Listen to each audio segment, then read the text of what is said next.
Hey there, sports history fans. We've got some exciting news to share with you. 6 of our podcasts from the Sports History Network have made it to the final round of voting for the prestigious Sports Podcast Awards. Here are their shows and the categories. Historically Speaking Sports and This Day in Sports History are both competing for Best Sports Talk Podcast. No Nonsense Old School Weightlifting History is in the running for Best Fitness, Health, and Wellbeing Podcast. When Football Was Football is up for Best Sports Documentary Podcast. Wrestling with Heels On has entered the ring for Best Wrestling Podcast. And Shoulder Roll Virtual Boxing is fighting for the title for Best Combat Sports Podcast. Now, of course, we need your help to take home the championship for each of these awesome shows. All you gotta do is head over to sportshistorynetwork.com/vote. Cast your vote for your favorite shows, or better yet, all 6 of them. Again, every vote counts, and we gotta show the world how much sports history really matters. So thank you for your support and making Sports History Network the headquarters for sports yesteryear. But again, don't wait. You gotta go vote now. That's over at sportshistorynetwork.com/vote. Hello, this is Ross Bliley from the podcast Pigskin Tales. This podcast is sponsored by Sterling Soap Company. With products sold throughout 41 locations around the globe, Sterling Soap Company has a unique assortment of products to choose from for your loved one for the holidays. Handmade artisan soaps created by Roderick and Amanda Lovin since 2012, these products are affordable and provide great value. Act now and save on your shipping costs. If you purchase $75 or more, your shipping cost is free in the United States. Shop now online at sterlingsoap.com.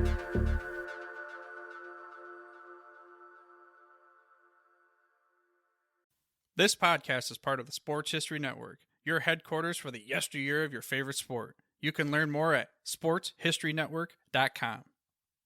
When it comes to trophies, few sports have the catalog that the NHL has. From the Hart Memorial Trophy to the Lady Byng Memorial Trophy to the Calder Memorial Trophy, there are many. And next on Sports Forgotten Heroes, I'm going to explore these and a few others with my special guest, Eric Zweig. This is Sports Forgotten Heroes, a tribute to the stars who shaped the games we love to watch and the games we love to play. Stars who provided us with many thrills, but when their time was up, they faded away. We'll take a look back at their spectacular careers, their moments of fame, even if it was just for one season or just one game. And now, here's your host, Warren Rogan. Hello and welcome to Sports Forgotten Heroes, episode number 145, NHL Trophies. I trust everyone had a wonderful holiday season. I took a few weeks off to re-energize for another exciting year of Sports Forgotten Heroes. And I'm starting off today by talking about who some of the NHL trophies are named after and why. A few years ago, my guest, Kevin Shea, spoke about the Stanley Cup. And not too long ago, today's guest, Eric Zweig, was here to talk about the Art Ross Trophy. Today, we're going to talk about the Lady Byng Memorial Trophy, the Hart Memorial Trophy, and the Calder Memorial Trophy. Originally, they didn't have the word memorial attached to them, but as the years passed and the people for whom the trophies were named, they became more symbolic to honor or remember them after they had passed away. Eric wrote about all of these trophies in his new book, Hockey Hall of Fame, True Stories Too. And hey, thanks to the folks at Firefly Publishing for sending a copy to help me prepare for today's show. First, though, a few reminders. Follow Sports Forgotten Heroes on X at SportsFHeroes. Look for the Sports Forgotten Heroes page on Facebook. And you can always get in touch with me by sending an email to sportsfh.info@gmail.com. That's sportsfh.info@gmail.com. I'd love to hear from you, and as always, I thank you for your support. And hey, please don't forget to give Sports Forgotten Heroes a like wherever it is you are listening, and hit that subscribe button as well. Okay, let's get into today's show about the names on NHL trophies with my guest, Eric Zweig. Eric, welcome back to Sports Forgotten Heroes. So glad you can join again. It was fun last time. Glad to be back. Yeah, last time we spoke about Art Ross, who he was, and why the trophy, the Art Ross Trophy, bears his name. Today, we're going to talk a little bit about a couple of the other trophies that are awarded in the NHL, and you covered several of them in your most recent book, True Stories 2. Why don't you tell us a tiny bit about that book and why you wrote another book for the Hall of Fame called True Stories? Well, the original story, I guess we should go back to the first one.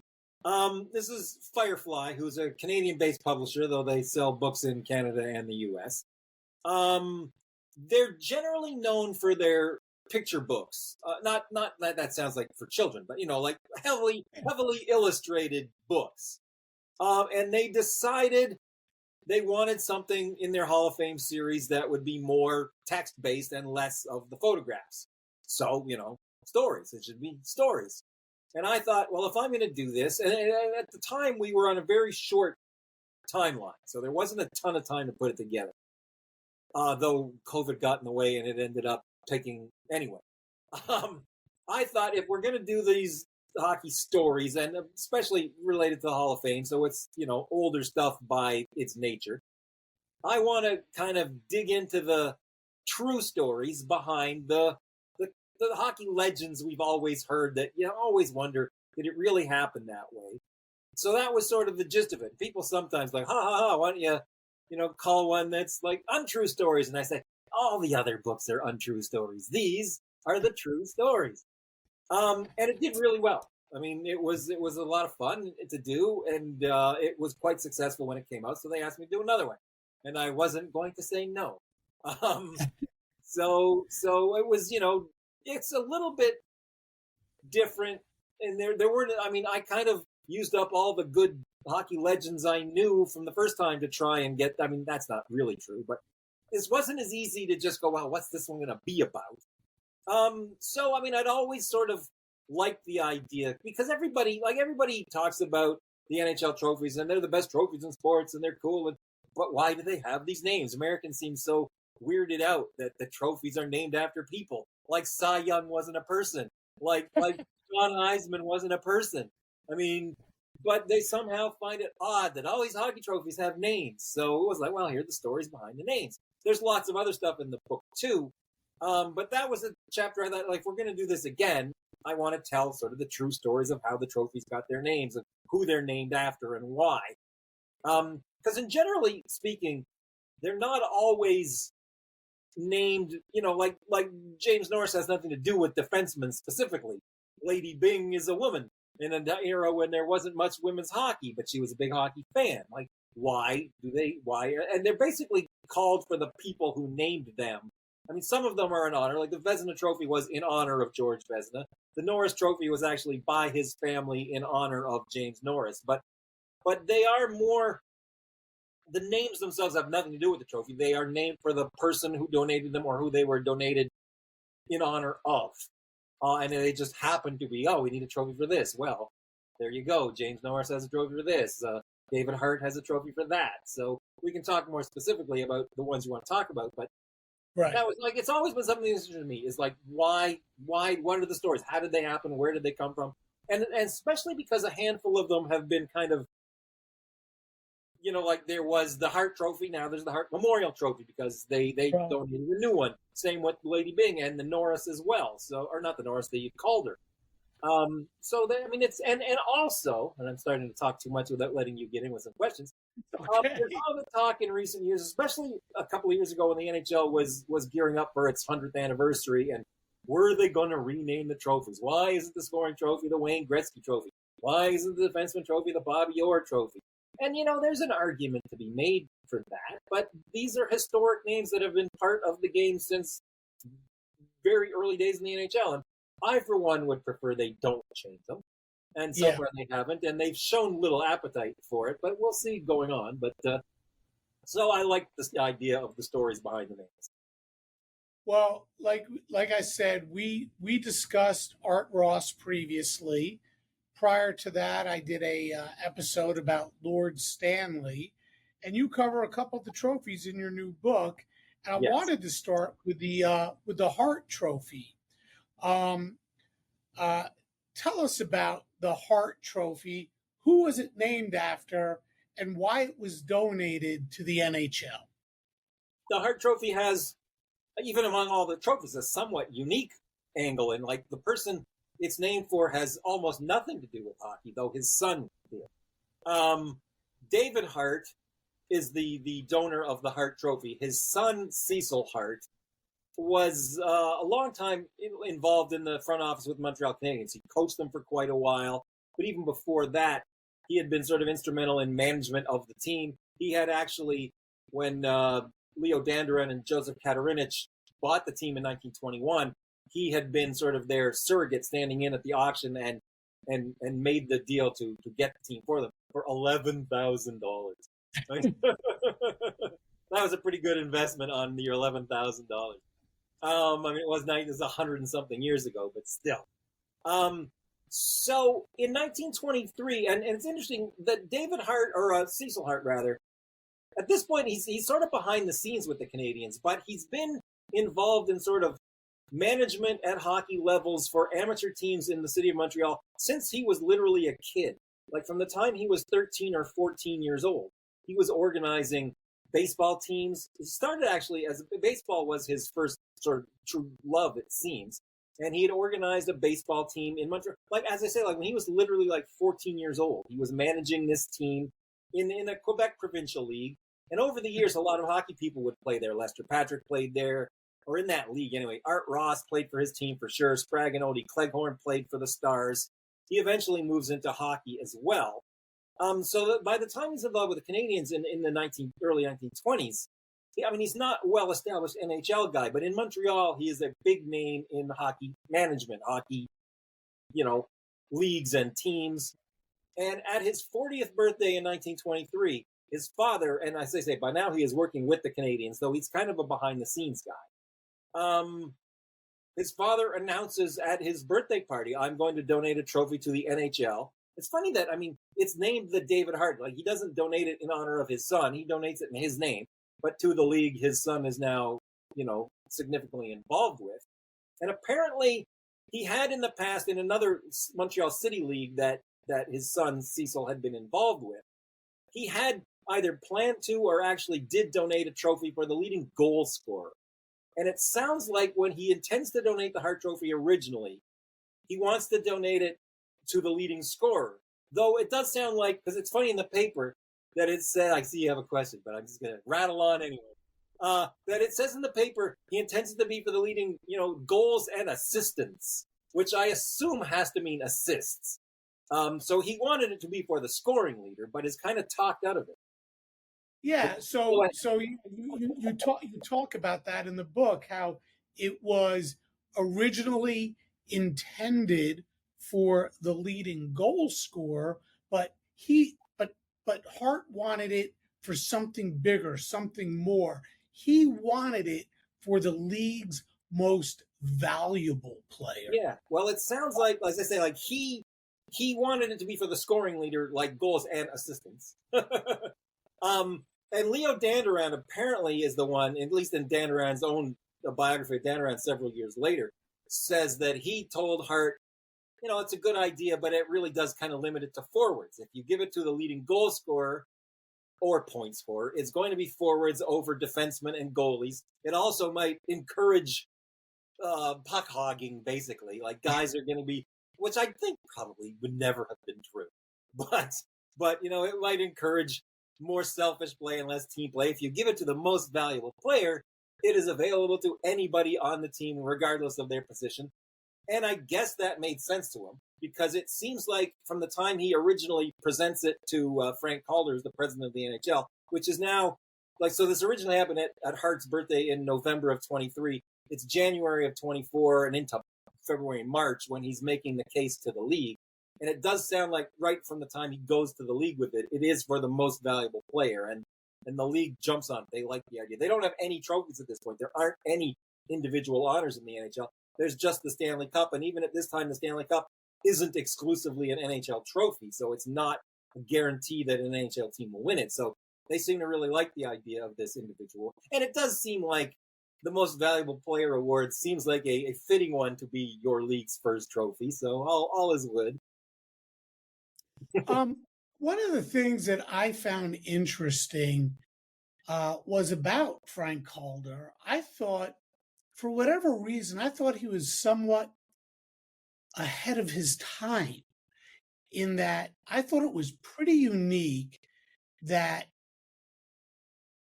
he suggested the way to come up with the winner of the Hart Trophy was to get 2 writers from every city that has a team vote on the MVP. I thought that was pretty unique. Talk about that. Well, I mean, it is his suggestion that that's how they're going to do it. And I think he writes to David Hart and says, this is what we're going to do. I'm trying to think, because at the time, there is a short-lived baseball MVP trophy in both. I think it's separate for each league and run by the leagues themselves, not Major League Baseball. But I'm not sure how the voting worked in that one. But so it's possible. I don't know. It's possible that Calder just took the idea because that's what baseball is doing. It's possible he thought of it separately, even if that is what baseball was doing. But yeah, that was his idea on how we were going to do it. And it's interesting because as we get to some of the other trophies, it's a similar but different procedure by then. Like he specifically wrote to newspaper guys in each of I think there's only 4 at the time. There 4 NHL cities at the time. And so there'll be 2 from each. So there's 8 people voting on it. But he specifically wrote to the people he wanted at the papers and said, I think they had a free hand at that point, but he selected who he wanted to vote for. So it's kind of neat. He was very hands-on, I guess. Mm-hmm. Well, the first winner of the Hart Trophy was Frank, and I hope I get this right, Nyber? Nyber, how I've always heard it. Yeah, okay, Frank Nyber. And he won the Hart Trophy in a very close race over Sprague Cleghorn. Who was Frank Nyber? Tell us a little bit more about his game, and most importantly, why he won over Sprague. Yeah, well, because there's in the story I've got that story that Elmer Ferguson, who is a Montreal guy, and Nyber is Ottawa, and Cleghorn was Montreal, writing why he thought it should be Cleghorn. But I mean, Nyber, he's not a name that's well known anymore. In his younger days, he had been a really high scorer. As he gets older, he's really recognized as the top defensive forward of his time. He's credited sometimes as at least one of the people who invented either the poke check or the hook check. But he was well known as the NHL's best defensive forward.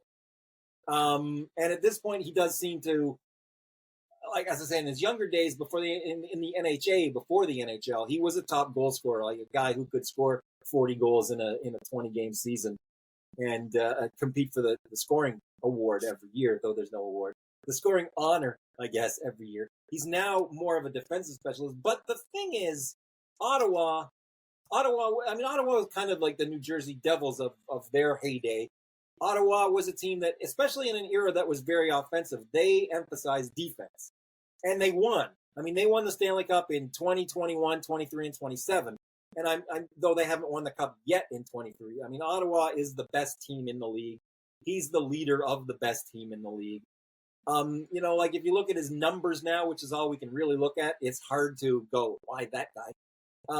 But at the time, I mean, it wasn't, I mean, as I say, Elmer Ferguson, a Montreal guy, was supporting a Montrealer, but, Nyber was a good choice. And he was, like, I'm trying to think who he would be comparable to that we all know now.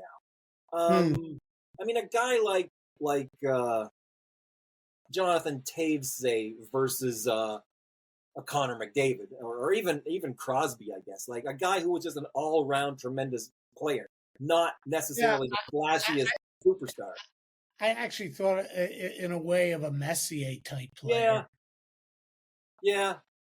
Same kind of thing, like a team leader who did what was best for the team rather than his own individual statistics, I guess. But I mean, not that I'm trying to cast any blame on McDavid. I'm a big Connor McDavid fan, so.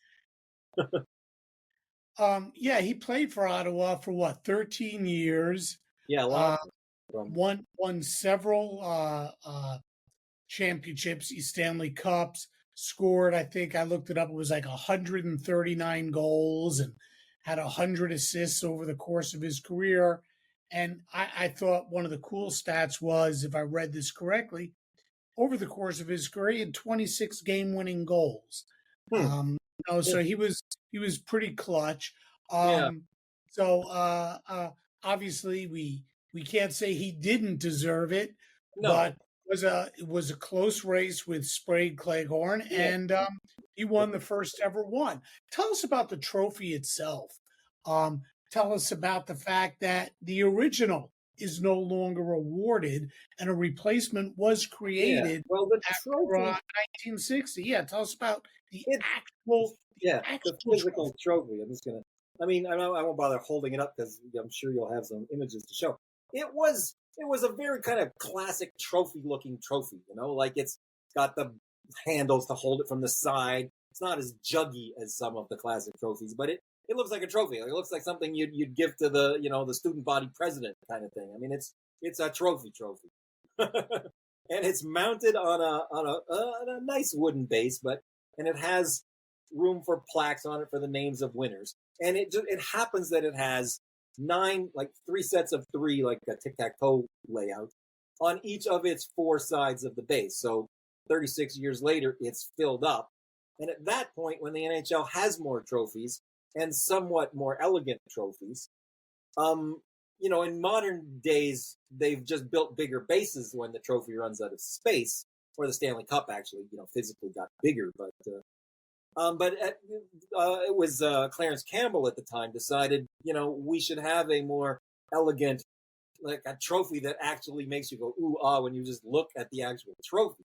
So that was why. And at that, like David Hart has been dead for quite some time. I mean, he died in 1928, I think. So like it had been a memorial trophy in a sense for a long time. But when they redo it in 1960, they specifically call it the Hart Memorial Trophy. And it's now in honor of him. And it's this new, they've designed it, if you've ever seen it, it looks like a flaming torch. Like that's what it was designed to look like. It's pretty cool. I mean, it's not, like as I say, the original Hart Trophy was very trophy-like. And this one is sort of a sculpture. I mean, it really, it couldn't be much more different. Mm-hmm. Here's a cool little note that you brought up. Hart suggested that the trophy be awarded permanently if the player were to win it 3 times. Yeah. Howie Morenz won it 3 times, but it wasn't given to him. No. Why?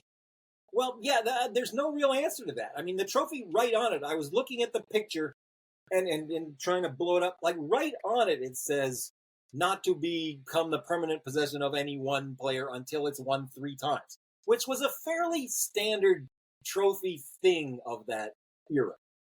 Championship trophies, individual trophies, like if you win it 3 times, it's yours.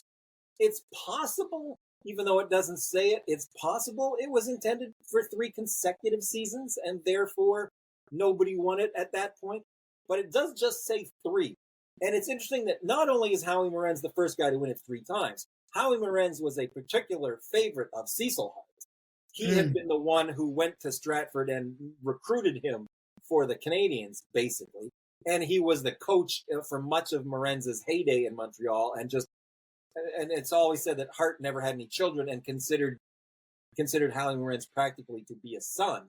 So you'd think if anybody was going to take permanent possession of it, Howie Morenz would make sense. The only thing I can think of is that it was kind of understood that it was meant 3 consecutive years, and Morenz never did that.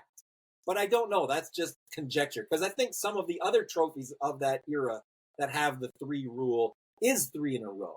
So as I say, maybe at that time people just understood you meant 3 in a row when you said you have to win it 3 times. But that's just me guessing 100 years later. So can't know. Well, that would make some sense. Yes, some. So that's the Hart Trophy. How about the Lady Byng? First of all, who was Lady Byng? Yeah, that's another interesting one in that, like I have that quote from Alex Del Vecchio saying, It's nice to win, but that name is kind of hard to take. Yeah, I mean, he sort of alludes to or intones that it's almost embarrassing. Yeah, and it's possible. I mean, that's partly the fact that it's a trophy for sportsmanship in a very rough and tumble game. So that, just being that is a little bit, in a macho, less enlightened era, kind of sissified to win it to begin with. And the fact that it's called the Lady, I mean, this is sort of, when my brother was a little boy, he thought it was actually the Lady Byng Trophy. And it was like, being ladylike. And like, how embarrassing would that be? So I mean, I think NHL players might have not felt that much differently than a 7-year-old boy. That, I don't want to be a lady. Why am I getting this? But she was the wife of the Governor General of Canada at the time. It's quite interesting to me that when she was a young girl, her father had been the secretary to another Governor General of Canada. So she'd actually lived in Canada as an 8-year-old girl from England this is like in the 1870s. And she comes back to Canada in the 1920s as a grown woman, married to the man who has now been appointed Governor General of Canada. And Byng had been a British Army officer for years, led the Canadian troops in World War I, is famous in Canada for being the sort of architect behind the Vimy Ridge battle that Canada, that is a big battle in Canadian history. I think Americans and even the Brits, European history, it's nothing. But in Canada, it is like the coming of age moment of Canadian Confederation. That Canadian troops won this ridge in a battle that had been for years had been unwinnable. And it wasn't, in the long run, it had very little strategical advantage. But at the time, it was like, we took it. France couldn't, England couldn't, Germany couldn't hold it against us. It was a huge morale-boosting Canadian victory. He is the sort of hero of Vimy. He is known as Baron Byng of Vimy. It even says on the original trophy, like, she is Lady Byng of Vimy. So, I mean, it's funny, like, if they had called it maybe the Viscountess of Vimy Trophy, which is a weird name too, but it's not quite as being a lady as the Lady Byng Trophy.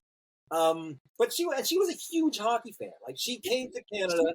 You said how big a hockey fan she is. Yeah. Where did that come from? Well, that's the strange. So she talks about, like, when she was a girl in Ottawa as an 8-year-old, 9-year-old. It's before, in fact, hockey has been sort of brought to Ottawa. There's no kind of known hockey yet in Ottawa in the 1870s when she's a girl. And she talks about tobogganing, and that was the big winter sport. They had a big toboggan run at Rideau Hall, where the Governor General lived, so she would talk about that, like being in the snow and playing with the toboggans. But when she comes to Canada in 1921, and she's not seen much hockey that we're aware of in England, and she talks about how, it was a big loss to her that there wasn't the theater culture in Ottawa that there was in London, in England. I mean, England was really the center of the world at this time. So she said, like, I missed a theater scene, but man, I love going to the hockey games on a Saturday night. She just really, and it's funny that, you might think, oh, she liked the rough and the tumble, but she wanted to encourage sportsmanship. That was the point of her trophy. Though it's interesting, like in her book, where she writes about that she loves, like, she doesn't talk about how she doesn't like the rough stuff. She doesn't like the way the fans behave.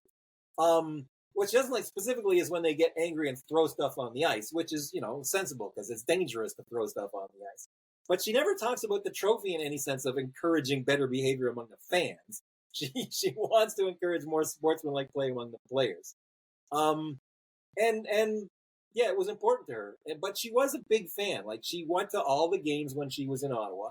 There's the famous story, like, they go back to Ottawa in 1926. And in the 26-27 season, Ottawa wins the Stanley Cup. And she's apparently following it back home in London because she sends a telegram on the night they win the Stanley Cup. So she's following it, like, say hi to the boys and give them our best. We're glad they won, kind of thing. So she was a big fan. It's too bad that people kind of think of her trophy as a sissy thing and make fun of her name. But, it's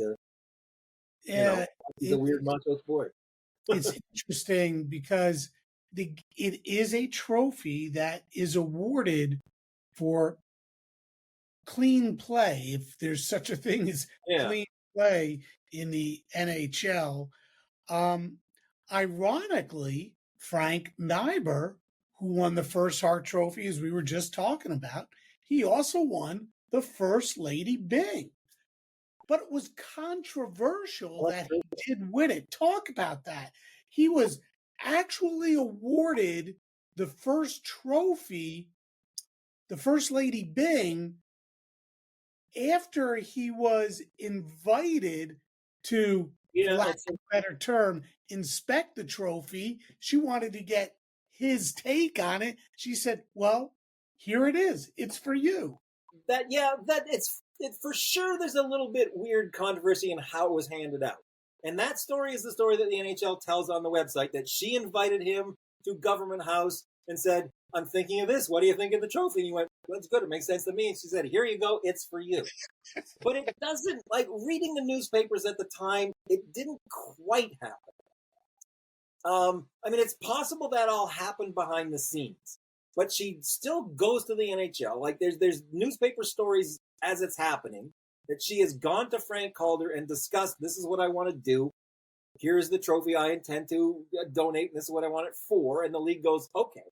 And this is right at the end of the season. And then it's not handed out right away. Like the Hart Trophy is handed out for the second year, not to him this year, in the interim. And then suddenly a week or two later, there's an exhibition game in Ottawa after the season, and the Senators we are going to present the trophy to Niber on the ice tonight. And she's like, okay. And then there's all these stories about why Niber. Like he's not the guy who really warranted it this year. There were guys who had better years than him, more sportsmanlike years than him. Why him? So it does seem very clear that perhaps Lady Byng wanted him to have it, but it's not quite true that she just said, "Here you go, Frank, it's yours." And the interesting thing is, so they talk about why wasn't there a vote? Why, like, apparently the league just went, all right, Niber, it's yours. Unlike the year before where Calder had taken great pains to set up the vote. But the second year, there's a vote. Like, it's the similar kind of vote. And he wins it then. And he is more deserving of it that year than he would have been the first year. It's a little bit odd. But, it's possible she just wanted it and the league kind of worked its way around it. But it doesn't quite sound like she just invited him to tea and said, here's a trophy. Yeah, it's yours. But she could have. What was it about Frank Niber that she liked so much? Was it his style of play? Yeah, it must have been. I mean, she doesn't write about that either. But, I mean, she obviously valued... And it's funny, like, he doesn't get no penalty minutes. Like, even that, when he wins it in the vote, like I say in the book, it's like, you look at the numbers, like Carson Cooper on Boston looks like a better guy. He had a couple more goals and fewer penalties. So I don't think Niber was like super duper clean. He just... Oh, he had. I looked it up before before we got together tonight. He overall for his career, it's not an exorbitant amount, but still, he had 266 penalties a minute. I mean, he wasn't squeaky clean. But I think she appreciated, as we said, like the leadership, the fact that the team kind of took its tone from him, that he was the captain of her favorite team. I mean, so, yeah, I mean, I think it's probably true that she wanted him to have it, but I also think it's not quite that she just arranged it solely for him. Well, yeah, go ahead. But, yeah, I mean, I think she admired him, and he was the leader of the team. And, I mean, clearly, even if she went to every game in Ottawa, she was an Ottawa fan before she was a fan of the other teams. So, you know, maybe there's a bit of shenanigans there, but he's not. I mean, it's funny that year is his weakest year of his career for sure. So he probably didn't really warrant it for that year, but I think she probably thought of it more as a career reward than this is for you for this season. But I don't know. I'm just guessing again. Well, like we said, he was more deserving of it in year two, and he won it.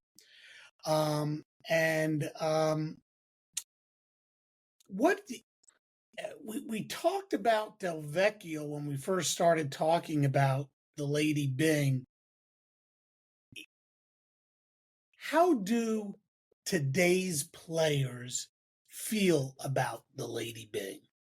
I think they still feel the same way he did. I think it's.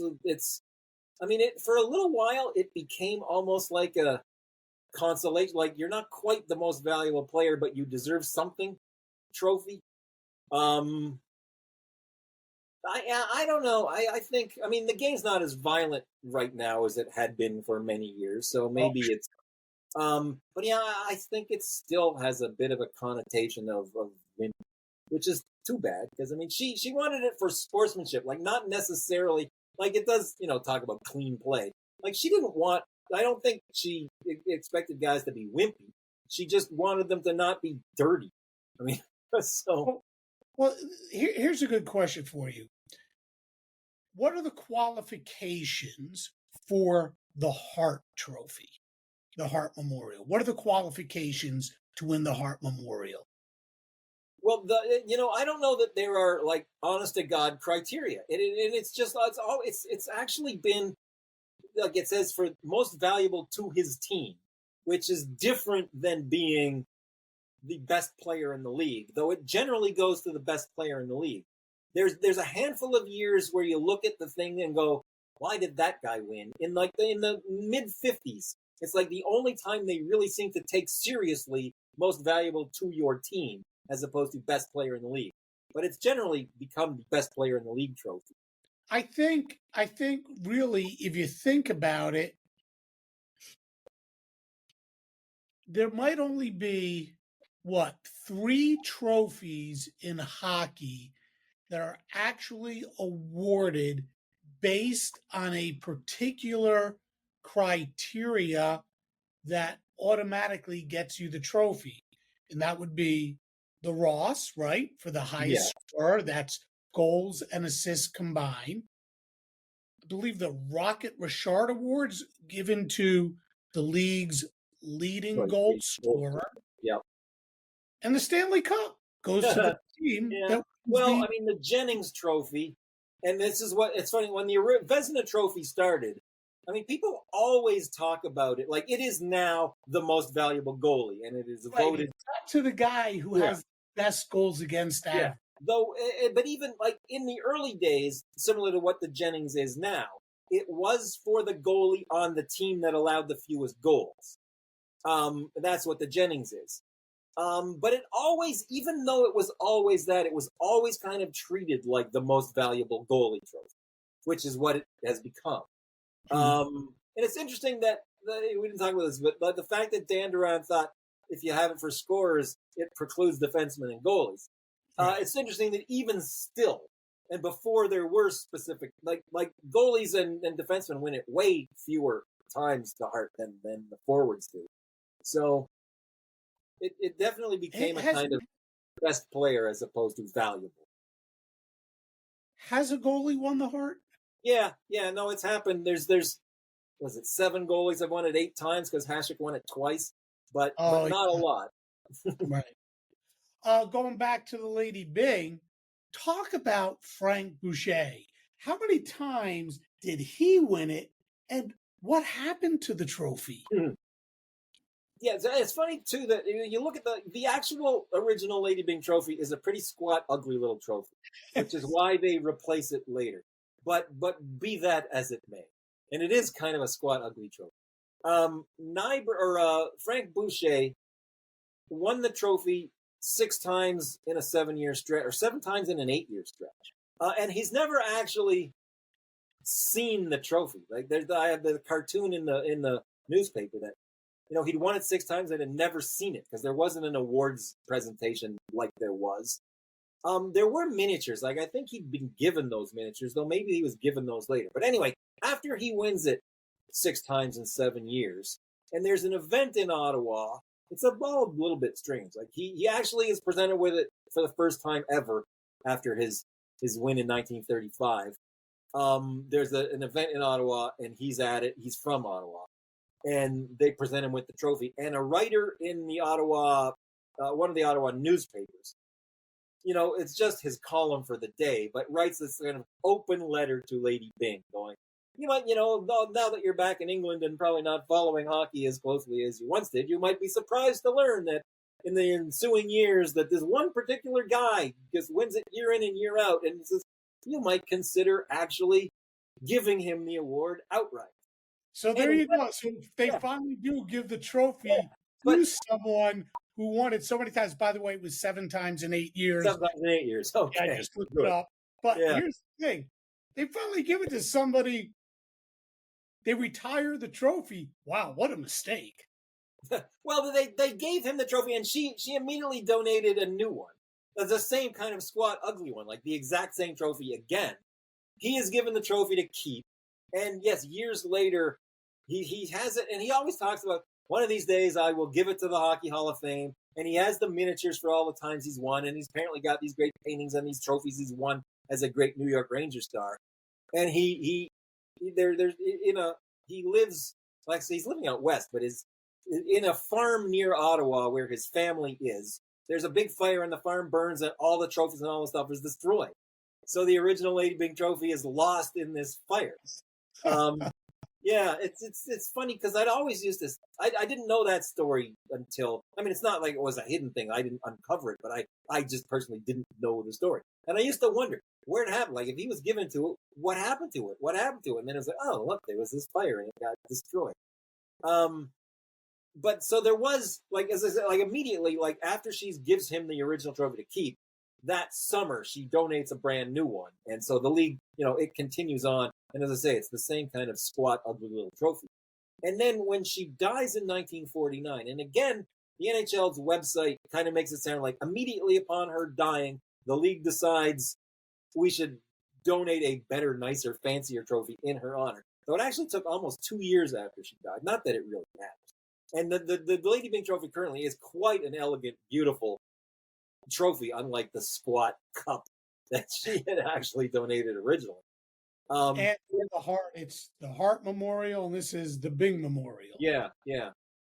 For sure, the fact that she was dead was why there's the new trophy and it has the new name.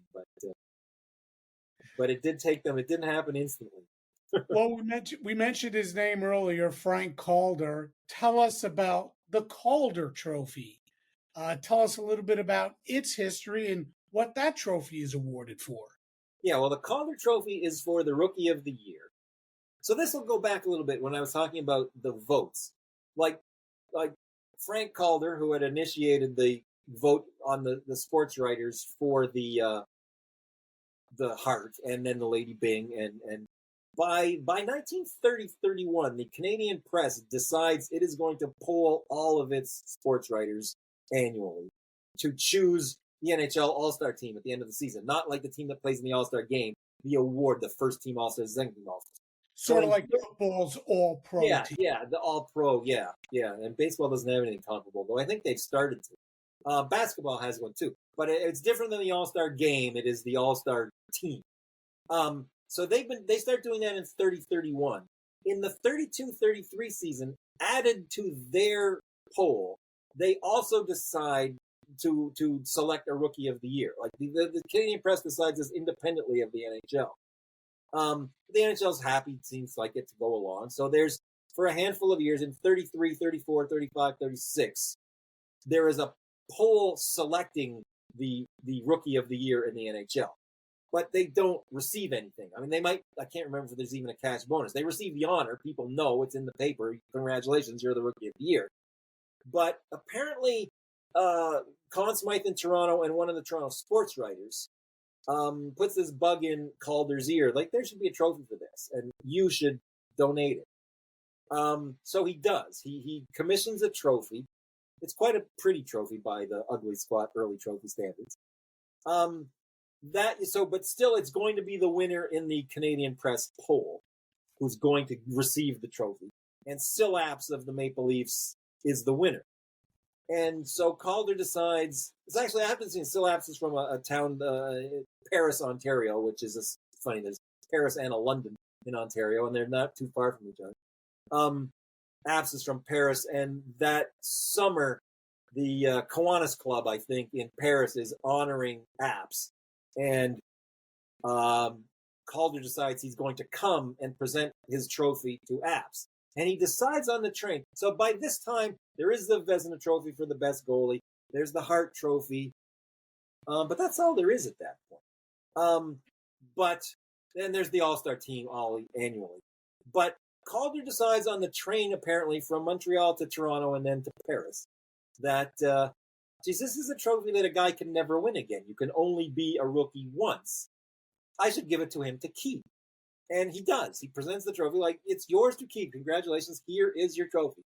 But, it seems to be a big hit, so he's going to commission one every year. And he does. Like the next handful of years, whoever is voted the Calder Trophy winner, or the Rookie of the Year, Calder commissions a trophy. Probably the same trophy, it sounds like the same design. Like, just go back to the same trophy company in Montreal and go, make me another one of those. But put this guy's name on it. But then Calder died. I guess everybody kind of dies suddenly and unexpectedly, but he dies suddenly and unexpectedly while still the commissioner or the president of the league. And it's only then that the rest of the league, which is kind of dumb, but it seems to be very true. Like when he dies, Merv Dutton, who had been a player and is now kind of running the New York Americans, he is appointed to be the kind of caretaker president of the league. And he writes to all the other league guys and says, did you know that Calder bought this trophy on his own every year and presented it to the guy? Do you think we should keep doing this? And everybody goes, oh, yeah, that's a good idea. We should keep doing this. So for a couple of years, he continues to commission the same trophy. And then, so this was in the early 40s when Calder died. And a few years later, I think it's by 45 or so, the NHL decides we should, rather than do this, we should be like the other trophies. We will create a trophy. We will call it the Calder Memorial Trophy.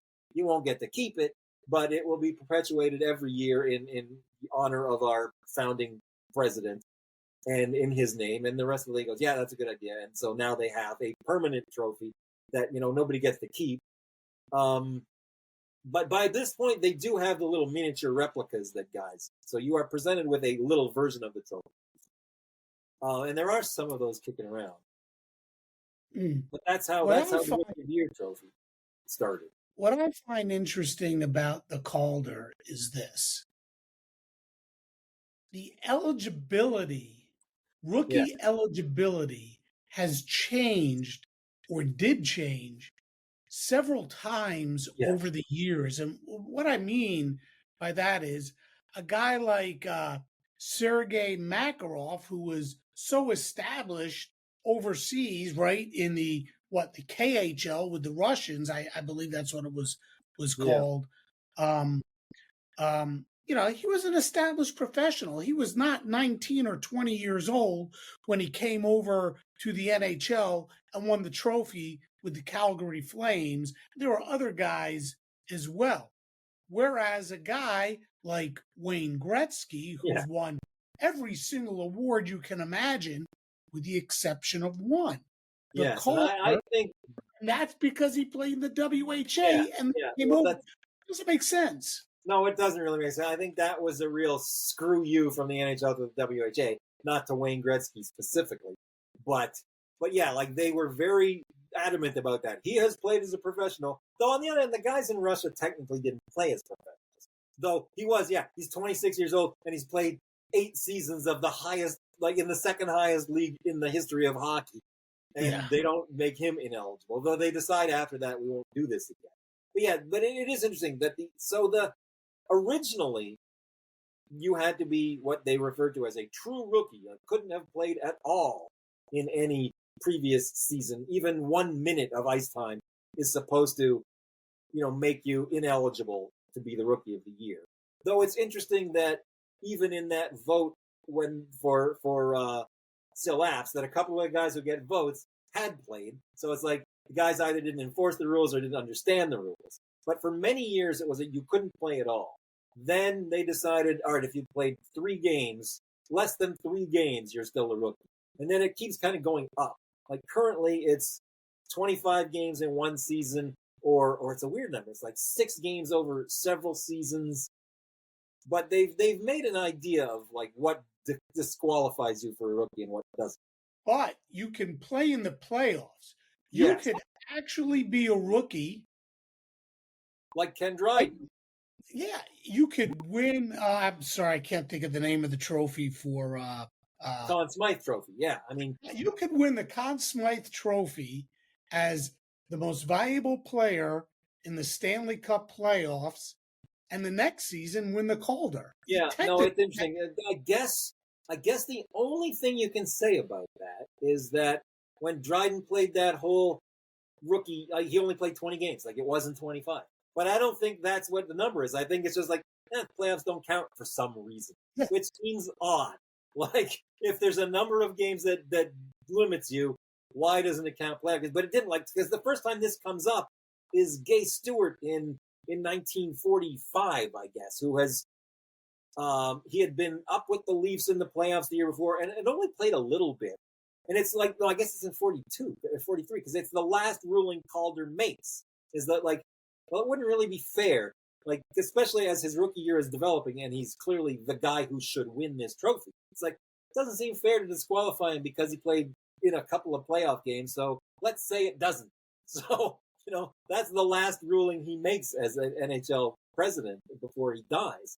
And then they start futzing with the rules over the course of time. I mean, I think it makes sense that it shouldn't disqualify you if you play a handful of games. And I guess 25 is the number they decided on. But yeah, it's odd because Dryden decided he didn't play 20 games in the playoffs, but he played 6 games in the season and 20 in the playoffs. So combined, it would have been enough to make him ineligible if it had been during the season. I wonder if Ken has any thoughts on that. I'm guessing he feels quite proud of how he won that. Well, Eric, we touched upon the Hart, we touched upon the Byng, we touched upon Calder. Well, we spoke about all 3 of those. Previously, you and I spent quite some time talking about the Art Ross Trophy. Yeah. I've done a show on the Stanley, on Lord Stanley's Cup. In this episode, we touched upon the Norris, we touched upon the Vezina. We just talked about Conn Smythe. We also hit upon the Jennings. There's 2 other trophies. Okay. Selke and the Jack Adams. Tell us about those 2 trophies. Well, those ones and some of the others too, like the Conn Smythe Trophy, was created by the ownership of the Maple Leafs and the brass that ran the Leafs and Maple Leaf Gardens in honor of Smythe when he sort of stepped down from his role of chairman of the board in Toronto. So it was an honor for him. It has nothing to do with, like he's not a playoff MVP. It's just like, well, this is a trophy that we don't have and this will fit it nicely. So the other ones now, like, are now kind of just, we're going to honor somebody who deserves an honor. And we'll create a trophy for it. The Jack Adams Trophy is for the Coach of the Year. And Adams coached and was general manager of the Red Wings for a long time. Though at this point, and a division named after him. Yeah. But I mean, if you're flat out going for like a guy who deserves his name on the trophy for the best coaches, maybe Topolay. It could have been him. I don't think the Red Wings put it forward the way like Toronto Maple Leafs did put the Conn Smythe Trophy forward. I don't believe the Red Wings were lobbying for Adams, but I mean, he was a decent choice because he was a long-time NHL coach. It's a bit of a gas, but so many of these NHL guys were. That doesn't disqualify you. The Selke one again is sort of like, we should honor Frank Selke. What needs a trophy? Best defensive forward. Okay. And it's interesting that, so many Montreal guys, Bob Gainey won it all at the beginning, so it all seems like a fitting Montreal kind of thing. But yeah, that was just the league deciding, like, now it is kind of a thing in the league. We name our trophies after people that have they could have, but there wasn't, like, they could have called the Selke Trophy the Claude Provost Trophy because he was the kind of Bob Gainey of his day. He was like acknowledged as they could have called it the Frank Niber Trophy, who was acknowledged as the best defensive forward of his day. But it's like, Frank Selke deserves an honor. Let's give him this. And I got no problem with that. So, and the Adams one, and the Jennings Trophy again, like he was just an executive behind the scenes. Right. He's an odd one because like he's not even a guy people knew. Like at least Adams and Selke were kind of front and center with their, like Jennings is such a kind of behind-the-scenes bean counter kind of guy with both the Rangers and the NHL. I mean, not saying he's not worthy of something, but he's a strange one. Like, he's just like that guy. We're going to honor that guy. You know, like, that was less apparent than some of the others. Should have named it the Gump Worsley Award or something. Yeah, something. Or Jacques Plante or Sacha. Yeah, exactly. But then again, like, that's like I was saying, if they decided, not the Eric Ross anymore, it's the Wayne Gretzky Trophy, I'd be the first one like, that's not right. But again, if you called it the Sacha Trophy right off the bat, like the Vezina, I mean, the Vezina really is, geez, this guy died, he was a great goalie, we're going to name a goalie trophy after him. Sure. You know, like if the same thing had happened when Sacha died in 71, they said, you know, now's the time to rethink this. That would have made sense. Well, Eric, I want to thank you again for joining me on Sports Forgotten Heroes. It's quite an entertaining hour we've spent together. A lot of fun, a lot of history, and I hope people get something out of this. I know got great comments on the Art Ross show, and I hope you get the same again. There's your book. The book it's very, you know, it's old time hockey. I mean, it's the stuff that I like. So it's you know, there's plenty of history, and it's funny that the cover has more modern guys because they're the color people you get pictures of. They're all in the book, but it is some real old time hockey. And if you're a fan of this stuff, these are the books for you. Yeah, I got mine. It's a great book. I look forward to having you back on. What are you going to work on next? More hockey, more trivia, more behind the scenes, old weird stuff. Though this one will probably cover you know, not quite as old and esoteric, but we'll see what happens. Cool. Well, thank you again for joining me on Sports Forgotten Heroes. Thank you.